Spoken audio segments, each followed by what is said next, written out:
There are moments in life when you're forced to look the truth in the eye, no matter how brutal it is. I used to believe that my 23-year marriage was a solid foundation, but on the very day I buried my mother when my hands were still trembling, as I laid them on her casket, my husband sent me a single text message. Cold, emotionless, and it revealed the truth I had spent years pretending not to see. In that moment, I knew I had to choose continue living like a ghost in a rotting marriage, or rise up and reclaim my life for myself and for my children. This isn't just a story about betrayal. It's a journey of awakening, of rightful revenge, and of the rebirth of a woman who refused to be silenced. If you've ever been betrayed, belittled, or pushed to the very edge of heartbreak, this story is your reminder. You can stand back up, and when you do, you'll be stronger than you've ever been. Chapter 1. The message at the funeral. I will never forget that day. The day I buried my mother, and also the day my marriage officially died in my heart. As the priest raised his hand to offer the final blessing by the grave, I bowed my head, struggling to hold back the tears threatening to fall. Around me were more than 60 family members and friends, all silently saying goodbye to a woman who had devoted her entire life to her family. And at that very moment, the phone in my hand vibrated. A message from my husband, taking the kids to Disney World. They need happy memories, not your drama or tragedy. Handle the funeral on your own. I was stunned. My fingers trembling, I scrolled up the screen to make sure I hadn't read it wrong. But no, it was exactly as it seemed. The man I had been with for 23 years, the father of my children, had chosen to abandon me on the worst day of my life, to go off and make happy memories with the kids, and as I would discover later, with another woman. Not a word of condolence, not a single apology for not being able to come. Just cold contempt wrapped up in a few heartless lines. I glanced around the cemetery, half expecting him to be standing behind some gravestone, smirking, with that familiar, victorious look he wore every time we argued. But there was no one, only an immense emptiness where he should have been standing, holding my hand, helping me say goodbye to my mother. I heard the priest's voice echo, "May eternal light shine upon her." The words suddenly felt meaningless. My heart could only focus on one thing. Where was my husband? What was he doing? And how could he possibly be so cruel? My mother never fully liked him, but she still welcomed him into our family. She used to say, "Sweetheart, marriage is never perfect, but as long as he cherishes you, I'll be at peace." And now, as she lay beneath the cold earth, he proved she was right to doubt him. I bit my lip to keep from sobbing in front of everyone. My older sister Linda came over and took my hand. Her eyes were red, her voice shaky. "Kim, where's John?" "I've been looking for him all morning. I was used to making excuses for him." A lie slipped out as naturally as breathing. "He had an urgent meeting with a client. You know, real estate work is always demanding." The moment I heard myself say it, I felt ridiculous. Who meets a client on a Saturday morning during his mother-in-law's funeral? But Linda just frowned and stayed silent. I swallowed the truth that was eating away at my heart. Even in the reception room after the burial, those cold words kept echoing in my mind. People came up to hug me, sharing memories about my mother, praising how devoted she'd been to her children and grandchildren. And on my phone, my husband was planning to grill steak for dinner, as if no one had just died, as if my pain, my life, meant nothing to him. My 7-year-old daughter, Emma, tugged gently at my mourning dress. Her eyes were full of tears. "Mom, why didn't Dad come to say goodbye to Grandma?" That innocent question made the entire room seem to freeze. I couldn't bring myself to meet the curious eyes around me. I bent down, forcing out my second lie of the day. "Dad has a really important job to do, sweetheart. So important, he just couldn't postpone it." But Emma simply replied, "More important than Grandma." That question stabbed straight into my heart like a knife. In that moment, I understood something had completely broken. not just in my marriage, but in the image of a father in my daughter's eyes. And it was also the moment I stopped crying for my mother. I started crying for myself, the woman who had wasted nearly half her life, shielding, excusing, and accepting the lies of a man who never truly stood by her side. That day, as I lowered my mother into her grave, I buried a part of my old self too. The weak, submissive woman who always made excuses for her husband died along with my mother. All that was left was a cold emptiness inside, and a sense that soon I would have to face the most brutal truth of my life. Chapter 2.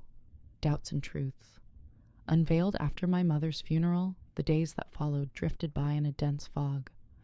I moved between plates of food that people brought over bouquets that hadn't yet wilted, and condolence calls from friends and relatives. But in my mind, there was only one Echo John's message. That coldness wasn't new. In fact, it had been lurking around me for years. I had simply chosen to ignore it. I started to remember all those nights he came home late with the excuse of important clients, the strange scent of expensive perfume on his shirts. Our anniversary dinners replaced by a last-minute supermarket gift card. I turned it all into small stuff, thinking it was the price to pay for a long marriage. But now the pieces were falling into place. Linda, my older sister, called me out to the porch just 2 days after the funeral. Her eyes didn't look like those of a sister comforting her sibling, but more like a doctor about to deliver bad news to a patient. Kim, I'm not sure if I should say this today, but after John didn't even bother to show up at the funeral, I just can't keep quiet anymore. I stayed silent, my hands gripping my coffee cup so tightly I thought it might crack. Last Tuesday, I saw John at Romano's with a young woman, blonde, very pretty. They were holding hands right in the middle of the restaurant. That's not work, Kim, not a chance. The coffee cup slipped from my hand and shattered on the tiled floor. I stood frozen, hearing my own heart pounding in my ears. Romano's. The restaurant I'd once begged John to go to for our anniversary, but he'd always dismissed as too expensive, too flashy. Yet he went there, not with me, but with her. I remembered that night. John had said he had to meet a partner from Atlanta, that he'd be home after 10 p.m.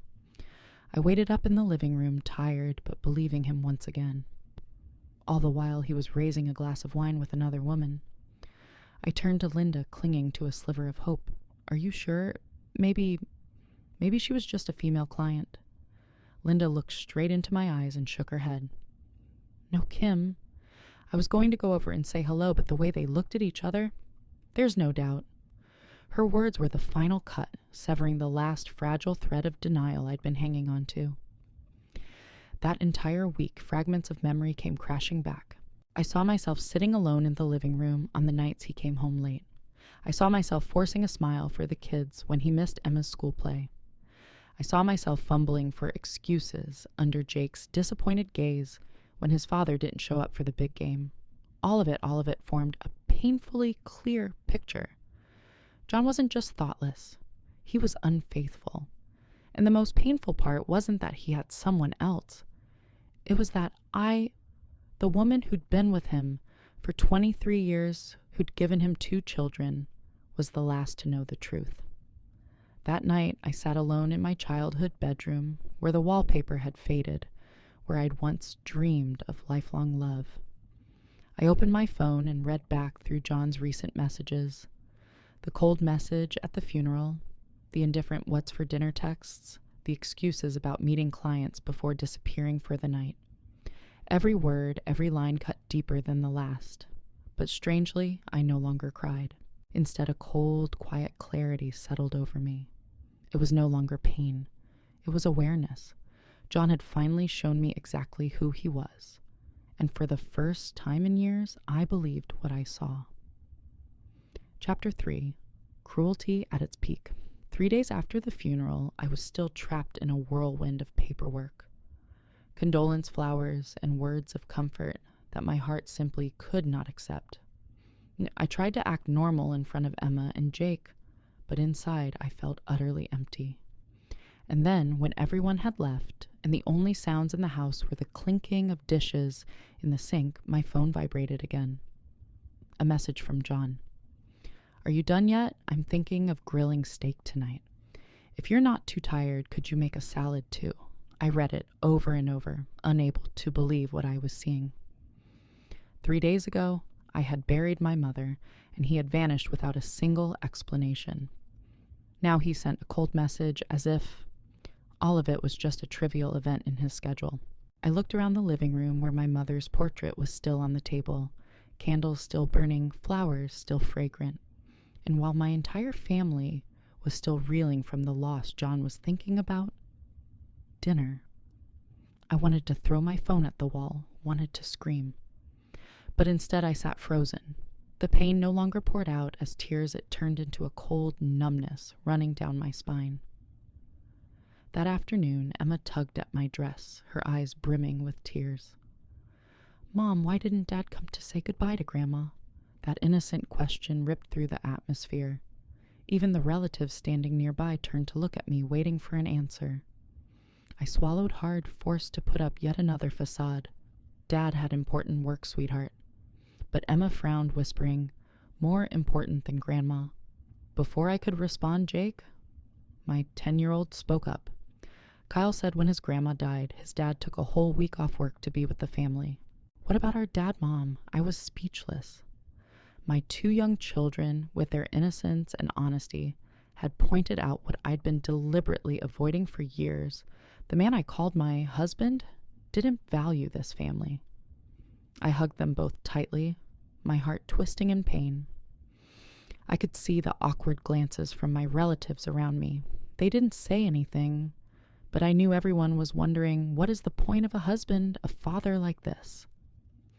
That night, after the kids had fallen asleep, I sat alone by the window, pale moonlight spilling into the room. I reopened all of John's messages from the past few days. From his harsh words at the funeral to his indifferent, "Are you done yet?" and now the text about steak for dinner. This wasn't momentary thoughtlessness. This was a deliberate kind of cruelty. He wanted me to feel that my family's pain meant nothing compared to his schedule, his wants, and his empty stomach. And in that moment, I finally understood my marriage was no longer a marriage at all. It was just a cage I'd voluntarily locked myself in for 23 years. But not for much longer. Chapter 4. The Turning Point. A resolve to find the truth. That night, after putting Emma and Jake to bed, I returned to my childhood bedroom in the house my mother left behind. The wallpaper on the 4 walls had faded with time, and the wooden chair by the window still sat in the corner, where I used to read as a little girl. I sat down for the first time in years and allowed myself to face the truth. John had betrayed me. Not just me, he had betrayed this entire family. The pain morphed into a cold, burning fire, and in that dim light, I knew I couldn't keep pretending any longer. I needed the truth. I needed proof. The next morning, while John took the kids to school, I quietly stepped into his office, a room I'd rarely entered because John always claimed there were important documents don't mess with anything. But this time, I wasn't afraid. On his desk beneath a mess of papers were unopened bank envelopes and credit card statements. My heart pounded as I opened them and saw repeated charges from Romanos, not just once, but 6 times over the past 3 months. All on nights John claimed to be meeting with big clients. And it didn't stop there. I found hotel receipts, the Fairmont Downtown Resort in Asheville, a luxury inn in Savannah, all billed for 2 guests, and all matching up with the so-called business trips he used to brag about. My hands trembled as I took out my phone and snapped photos of every document. For the first time in years, I felt like a journalist chasing a scandal. And ironically, it was my own life that had become the story. But what hit me the hardest was a folder labeled 2023 taxes. Inside, among dry financial papers, was a set of receipts from Morrison's Jewelers, over $3,000 spent on a diamond bracelet, a pair of earrings, and a heart-shaped necklace. All those expensive gifts had never been for me. I remembered our last anniversary. He took me to Applebee's, stared at his phone the entire time, and handed me a Target gift card. Been so busy, didn't have time to get anything nice, he'd said. That line now felt like a slap in the face as I held a receipt for a heart-shaped necklace he'd bought for another woman just 2 weeks before our anniversary. I collapsed into a chair, hands shaking. The shame and heartbreak nearly brought me to my knees. But in that same moment, something else began to rise within me, a feeling I hadn't known until now strength. I didn't want to cry anymore. I wanted to fight. That night, I created a fake Facebook account using the profile photo of an anonymous middle-aged woman I found online. From there, I began tracking every breadcrumb John had left behind. His real estate company's page, his coworkers' familiar names. And then I found Lily's Instagram, the business partner John always mentioned. On her polished, luxury lifestyle feed, I scrolled back to the days John claimed to be on a work trip to Charlotte. And there it was. A photo of Lily on a hotel balcony with a glass of wine, a man's hand resting lightly on her waist. Another of them strolling down a quaint street in Asheville, a picture of a fancy dinner table with champagne, John's hand clearly visible in the frame. Each image was another stab to the heart, but this time I didn't collapse. I saved every photo, organizing them neatly into a folder I titled The Truth. Sitting alone in that dark room, the glow of the phone screen casting shadows on my face, I could feel something shifting. The woman who once made excuses for John had vanished. In her place, a new version of me was forming, one that knew exactly what needed to be done to end this nightmare. That day, I made my decision. John would no longer get the chance to humiliate me. He would pay for what he'd done, and I wouldn't face him alone. I would find an ally, someone who could turn the evidence in my hands into a legal weapon. I was ready to see a lawyer. Chapter 5. The Lawyer, the Plan, and the First Strike. It was a quiet Friday morning when I found myself sitting in the car parked in front of a stately red brick townhouse in the city center. 3 stories tall, dark wooden doors, and a polished brass plaque by the entrance that read, Rebecca Martinez, Family Law Attorney. I sat there motionless for several minutes, clutching a wrinkled folder so tightly that my knuckles turned white. My heart pounded like I was preparing to walk into battle. I never thought I'd be the kind of woman who needed a divorce lawyer. But as I reread John's messages, his cruelty, his apathy, and thought of the disappointment in Emma and Jake's eyes, I knew the only choice left was to stop letting him hurt me. Rebecca welcomed me into a wood-paneled office that smelled faintly of old paper and leather. She was younger than I expected, maybe early 40s, with neatly pinned salt and pepper hair, and eyes so sharp I felt like I couldn't hide a single secret from her. Kimberly, she said, calm and firm, tell me everything. I laid it all out, screenshots, credit card statements, hotel invoices, and those Instagram photos of Lily I had saved in secret. When I slid the folder across the desk, my hands were still shaking. Rebecca flipped through every page, unblinking. You've done a remarkable job, Kimberly. This isn't speculation. This is a roadmap straight to the truth. And just like that, I cried. Not from weakness, but from the relief of being seen. All those nights I'd questioned myself, doubted what I knew in my gut, were now being validated in one simple sentence. I wasn't a paranoid wife. I was a betrayed woman with receipts to prove it. Rebecca pulled out a pen and began taking quick, decisive notes. First, we'll file for divorce based on adultery and emotional abandonment. I'll petition for immediate temporary custody and sole occupancy of the house. As for the assets, since he used shared marital funds on this affair, we'll ensure you're awarded the majority. I sat still stunned. Were all these things really within reach? She looked up, eyes gleaming with a cold legal certainty. And one more thing, the fact that he didn't attend your mother's funeral. The court will view that as emotional neglect. That text he sent you at the cemetery, that'll be the kill shot. A flush of heat surged through me. The very words John had used to belittle my grief were about to be turned into a weapon against him. There was something exquisitely ironic about that. But Kimberly Rebecca said, her tone serious now. This won't be easy. John will push back. He may lie, deny everything, even try to smear your name. That's why you need a support network. People who can vouch for your character and testify to his neglect. Do you have anyone you trust? I nodded. My sister Linda, Maria and Jennifer, my two closest friends since college. They'd stood by me in the darkest times. They wouldn't falter now. Good, Rebecca said, sliding the paperwork toward me. Sign here. This is how we begin. As the ink bled onto the white page, I knew I was signing the end of 23 years of endurance. There was no going back. And strangely, for the first time in what felt like forever, I could finally breathe. That afternoon, I called Linda and invited her over along with Maria and Jennifer. We sat around the kitchen table, and I laid out the evidence like pieces of a grim puzzle. The room fell into heavy silence. Jennifer, the accountant, immediately began calculating how much John had spent on his affair.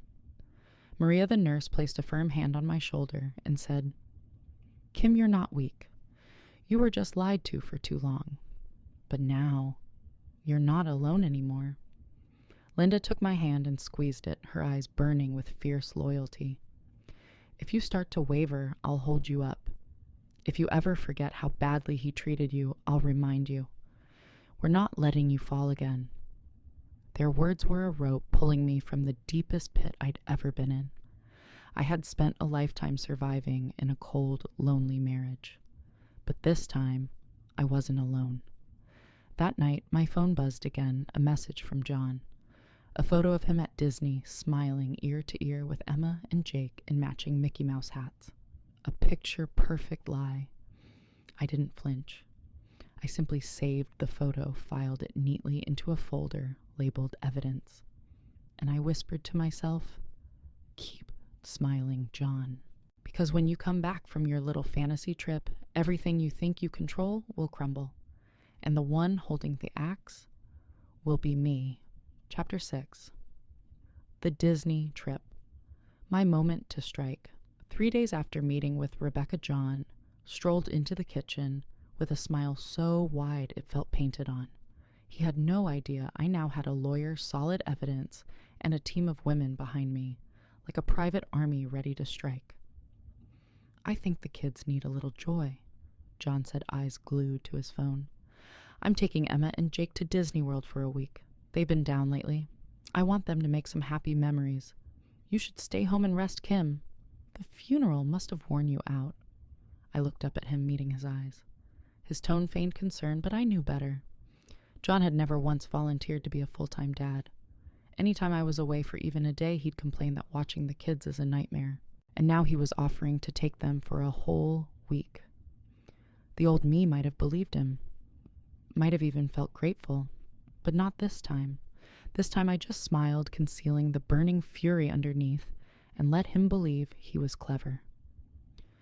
Thursday morning, I stood by the front door as Emma and Jake, their Mickey Mouse ears perched on their heads and brand new backpacks slung over their shoulders, bounced with excitement. Mommy, I'm gonna hug Mickey so tight and tell you everything, Emma squealed. Jake grinned, his face lighting up in a way I hadn't seen in weeks. I hugged them tightly, whispering into their ears, "Have the best time. Mommy will be right here waiting for you." John played the role of model dad right in front of the kids. He bent down, kissed my cheek, and whispered, "Take it easy. You deserve a break. I've got everything covered." I simply nodded, swallowing hard. As their car pulled away, disappearing down the street, I didn't feel the usual hollowness. For the first time in months, the house felt lighter. I closed the door, leaned against it, and exhaled. No more tiptoeing around his moods. No more sidelong glares or calculating silence. The house was so quiet I could hear my own heartbeat. And in that silence, I found a freedom I hadn't dared dream of in years. That afternoon, I headed straight into John's office. No hesitation. I flung open drawers, rifled through files, tore through every locked or hidden space he had guarded so tightly. What I found went beyond anything Linda had warned me about. Credit card statements stacked with charges for 2 candlelit dinners, luxury hotels, weekend spa resorts. The $3,000 jewelry receipt I had once uncovered now had friends' receipts from Asheville, Savannah, and other cities John had visited on his so-called business trips. Every piece of paper was another brick in the wall of betrayal John had built behind my back. I took photos of everything, every document, every damning dollar, then sent them straight to Rebecca. She responded in under 5 minutes. Perfect. This is exactly what we need. Keep gathering. His Disney trip is the perfect window for us to get everything filed and ready. A bitter smile crept across my face. John thought he was being smart, playing the devoted father, whisking the kids away to buy himself time, or maybe just for show. But what he didn't know was that this trip gave me the one thing I hadn't had in years' space to prepare. That night I called Linda, Maria, and Jennifer, the 3 women who had become my pillars. We sat around my kitchen table like a war council, organizing documents, building timelines, prepping statements, and drafting a plan for how to gently but clearly explain things to Emma and Jake. John thinks he's on vacation, I said, voice calm but razor sharp. But when he gets back, what's waiting for him won't be our old house. It'll be a new lock on the door, a divorce petition on the table, and a stack of proof he can't talk his way out of. They nodded, faces lit with fierce solidarity. I wasn't alone anymore.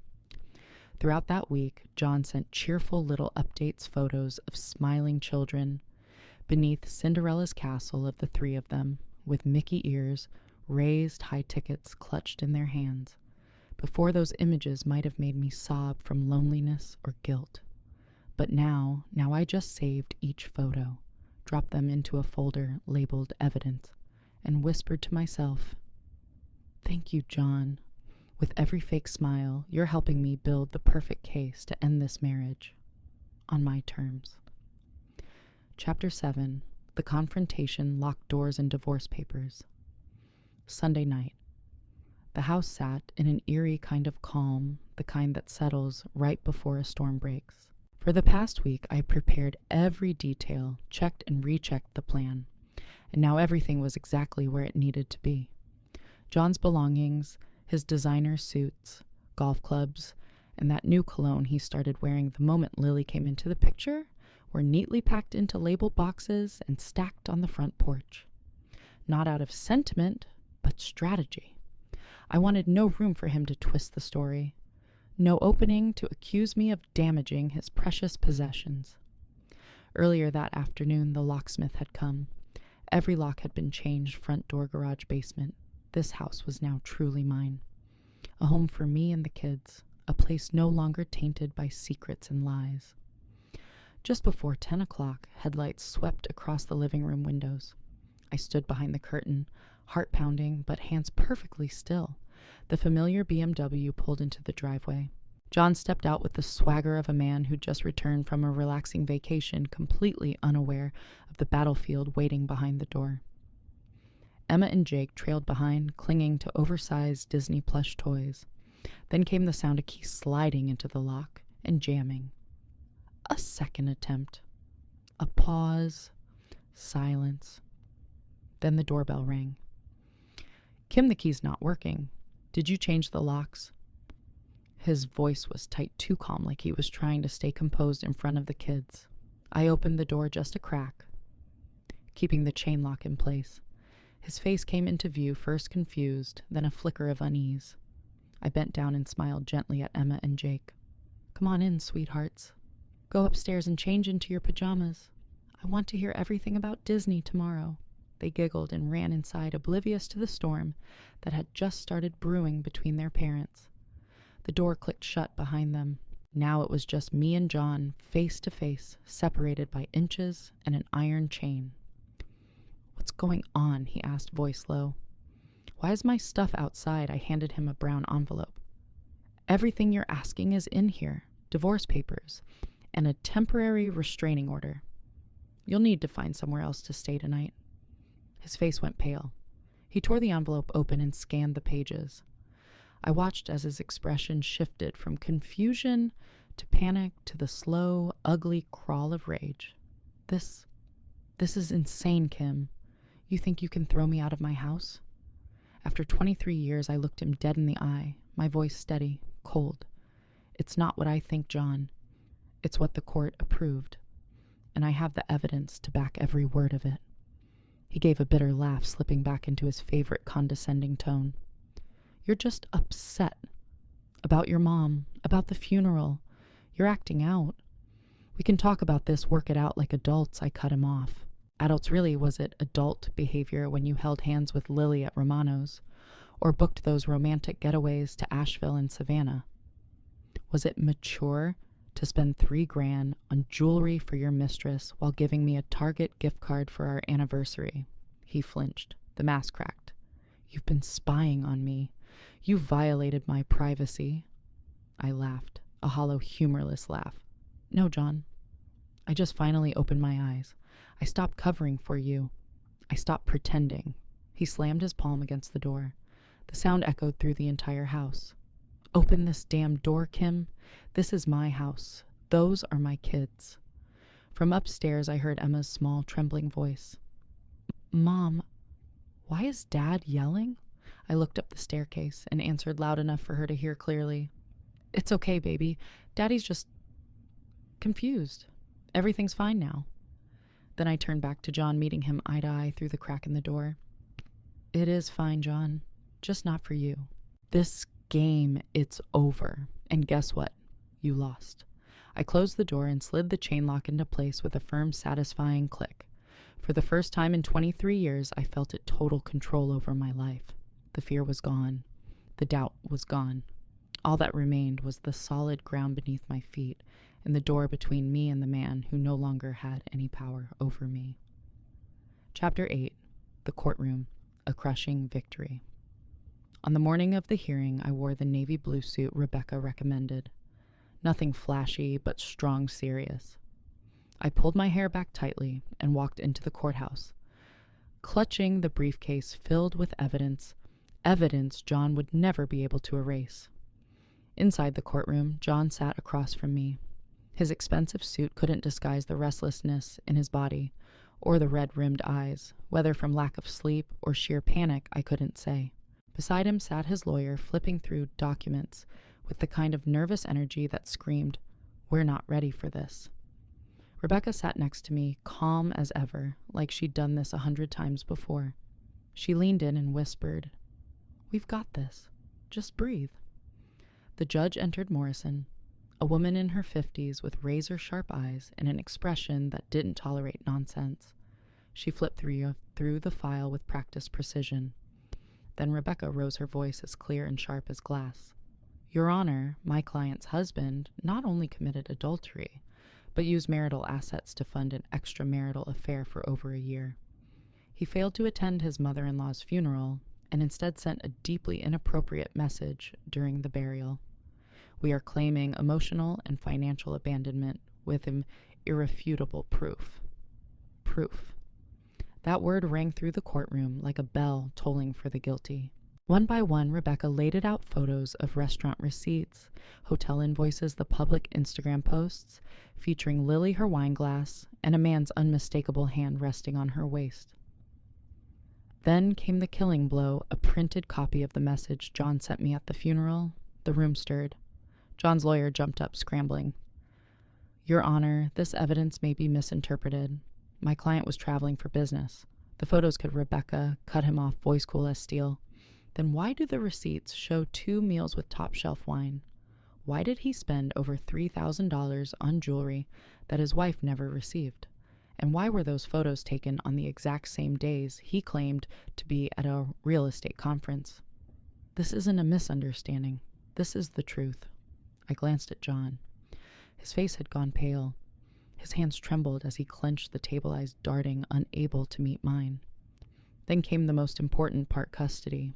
Rebecca presented statements from Emma's teacher, Jake's baseball coach, and even neighbors, all attesting that John was largely absent in their daily lives. I, on the other hand, was the constant. When the judge asked Emma and Jake who they wanted to live with my children, sweet, innocent Brave answered without hesitation, "We want to live with Mom." I nearly broke. That was the moment I knew beyond all doubt that this fight had been worth every sleepless night. Finally, Judge Morrison brought down the gavel. Her voice was firm, unwavering, based on the evidence and testimony. This court awards full custody to Kimberly Thompson. She shall retain the family residence and receive 65% of the marital assets. John Thompson is granted supervised visitation. He is also ordered to provide $3,000 in monthly child support to ensure stability for the children. The impact of those words hit like a cannon shot.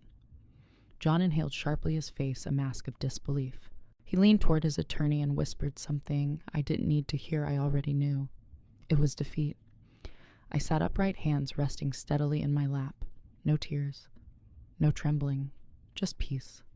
I had won, not just in court, in my life. When I stepped out of the courthouse, the October sun warmed my face, and for the first time in years, the air felt clean. I was no longer the woman living in the shadows of someone else's lies. I was a mother, a free woman, and a warrior who had just reclaimed her life. Chapter 9. Rebirth, Learning to Live Again with My Children. After leaving the courthouse that day, I drove home with a lightness in my chest I hadn't felt in 23 years. In the past, every time I turned the key in the front door, I would brace myself, dreading the frown on John's face, a sarcastic comment flung casually in front of the kids, or just that heavy silence that could erupt into something worse at any moment. But that evening, when the key slid into the new lock, all I felt was peace. The house hadn't changed, same worn walls, same frayed sofa, but for the first time, it truly belonged to me and my children. There was no longer a domineering presence to tiptoe around. No more sighs of disapproval when I cooked something he didn't like. No more cold texts interrupting dinner. Just us. In the days that followed, a new life slowly began to take shape. Emma still woke up some nights, crawling into my bed with tearful eyes. "Mom, Daddy won't take us away again, right?" I held her close, whispering. "No, sweetheart. I'm here, and this house. It's ours now. No one can take it away again." Jake grew up overnight. He checked the locks at night, carried groceries inside, and put on a brave face for his sister. One evening, I overheard him whisper to Emma, "Don't worry. Mom's the strongest person we know. We're going to be okay." That broke me and healed me all at once.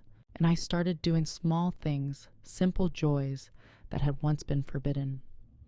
I bought fresh flowers for the living room, something John used to scoff at as a waste of money. Every Sunday, I took the kids to the park. We had ice cream for dinner sometimes. On Saturday mornings, we started a new tradition, pancake parties, complete with toppings and music. Laughter filled the house, now replacing the tension that used to hang in the air like smoke. Beyond our home, I was slowly finding myself again at work. With John's voice no longer echoing in my head, I began speaking up in meetings, taking on projects I once would have shied away from. I poured myself into my work not as an escape, but as a reflection of who I was becoming. 6 weeks after the divorce, my manager called me in. He offered me a promotion, senior project manager, a 30% raise.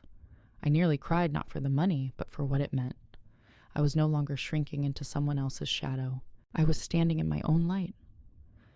But perhaps the most unexpected change was the quiet knock on my door from other women.